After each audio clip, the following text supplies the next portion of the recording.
Hello दोस्तों, आपके अपने YouTube चैनल एग्जाम फास्ट में स्वागत है। मैं संदीप सर। आज आप लोगों का करंट अफेयर्स का सेशन है जो काफ़ी महत्वपूर्ण है आपके आगामी प्रतियोगी परीक्षाओं के लिए। चलिए हम लोग आते हैं करंट अफेयर्स के सेशन को देखते हैं जो काफ़ी महत्वपूर्ण होने वाला है। और ऐसा करंट अफेयर्स लगातार आपकी परीक्षाओं में दिए भी जा रहे हैं, तो आपको क्या करना है, इसे अच्छे से समझ लेना है ताकि जो है ये किसी भी परीक्षा में आए आप आसानी से परीक्षा को निकाल सकते हैं। तो चलिए हम लोग आते हैं, हाल ही में किस देश द्वारा एक प्रांत, याद रखिएगा, एक प्रांत एक नीति, मतलब हर एक प्रांत के लिए एक नीति अपने जोखिम प्रबंधन के लिए पेश किया गया। याद रखिएगा ये किस तरह का जोखिम, वहां पर वित्तीय जोखिम हो रहा था, इसकी वजह से जो है ये प्रबंधन के लिए एक प्रांत एक नीति जो है लाया था। ये कौन सा देश इस तरह का लाया था? तो अब हम लोग बात करते हैं भारत द्वारा, रूस द्वारा, जापान द्वारा और चीन द्वारा। तो इसका सही आंसर हो जाएगा चीन। याद रखिएगा चीन की जो इकोनॉमी है लगातार घट रही है और इसके घटते हुई स्थिति को देखकर इसने इस तरह की नीति ला दिया है, एक प्रांत एक नीति जो है ला दिया, ताकि हर एक प्रांतों में अलग अलग नीति तैयार किया जाएगा। ठीक है, तो चलिए हम लोग अगले क्वेश्चन की तरफ बढ़ते हैं। अगला क्वेश्चन हो जाएगा आपका, हाल ही में 91 इंटरपोल महासभा का आयोजन कहाँ किया गया?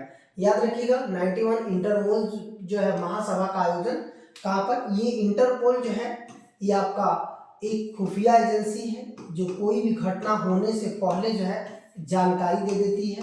तो अब देखिएगा एजेंसी, इसका यदि हम लोग देखें खुफिया एजेंसी है, इसका भी हाल ही में एक बैठक हुआ था क्योंकि पूरी दुनिया लगातार विश्व युद्ध की तरफ जा रही है।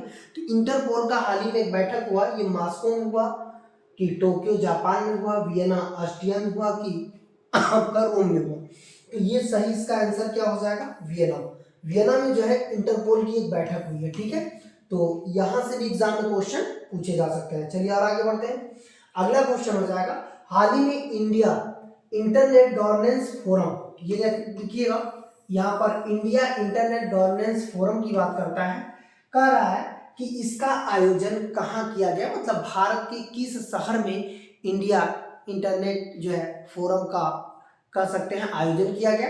तो चलिए हम लोग आते हैं, पटना में, लखनऊ में, दिल्ली में या मुंबई में?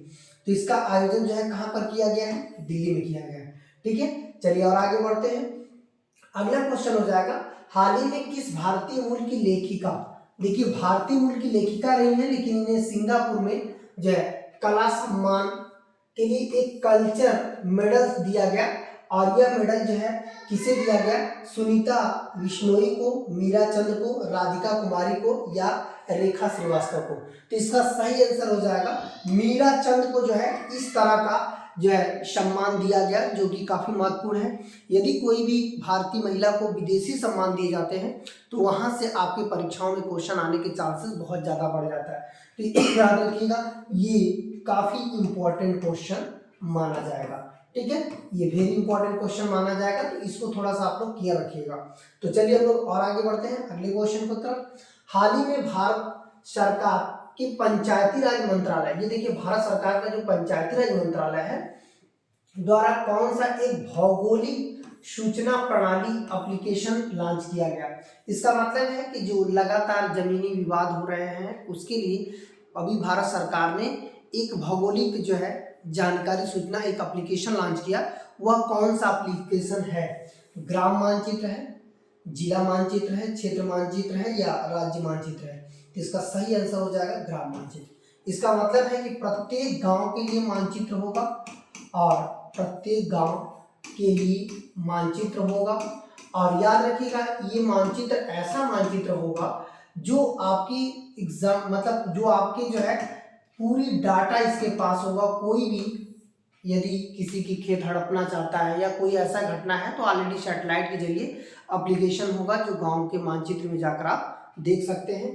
तो ये हो जाएगा ग्राम मानचित्र, ऐसा एप्लीकेशन अभी लॉन्च किया गया है। चलिए आगे बढ़ते हैं। अब आते हैं, हाल ही में किस राज्य की राजधानी को देश का सबसे कह सकते हैं सुरक्षित शहर माना गया? मतलब सुरक्षित का कहने का मतलब ये था कि वहां पे आपराधिक जो स्थितियां थी बहुत कम हुई, मतलब कि इतना कम आपराधिक प्रवृत्तियों को देख करके यह पिछले 3 सालों से सबसे सुरक्षित शहर माना जा रहा है। तो यहाँ पर हम लोग किसको कह सकते हैं, चंडीगढ़ को, पणजी गोवा की राजधानी को, कलकत्ता जो है पश्चिम बंगाल की राजधानी, बिहार पटना हो जाएगा। तो इसका सही आंसर क्या हो जाएगा, कोलकाता। कोलकाता पिछले 3 वर्षों से लगातार जो है सबसे सुरक्षित राजधानी घोषित किया गया। इसका मतलब है कि ये खान पान से लेकर के अपराध तक की व्यवस्थाएं जो है, मतलब कि वहाँ पे व्यवस्थाएं, खान पान के लिए उत्तम व्यवस्थाएं हैं, अपराधीकरण कम है, लूटपाट हत्याएं वगैरह कम होती हैं। तो इसलिए सबसे सुरक्षित शहर यदि 3 वर्षों से लगातार जो है कौन सा है, तो ये हो जाएगा आपका कोलकाता। लगातार है 3 वर्षों से। तो इस तरह से जो है आपका आज का करंट अफेयर्स का सेशन यही है, जो कि महत्वपूर्ण करंट अफेयर्स जितने भी सेशन आएंगे आपको दिए जाएंगे। अंत तक बने रहने के लिए बहुत बहुत धन्यवाद। यदि वीडियो पसंद आती है तो लाइक, सब्सक्राइब, शेयर करना नहीं भूलना है। धन्यवाद।